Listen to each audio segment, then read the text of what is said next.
This is part 2. So I already took a bath over there. Delikado man imong cellphone kung ato sa water. Ugwe. So like look at the sea.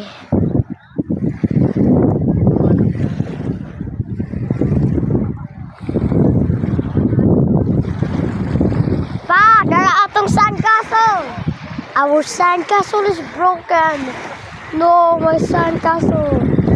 My very own sandcastle. I'm rebuilding a new sandcastle, guys. And it's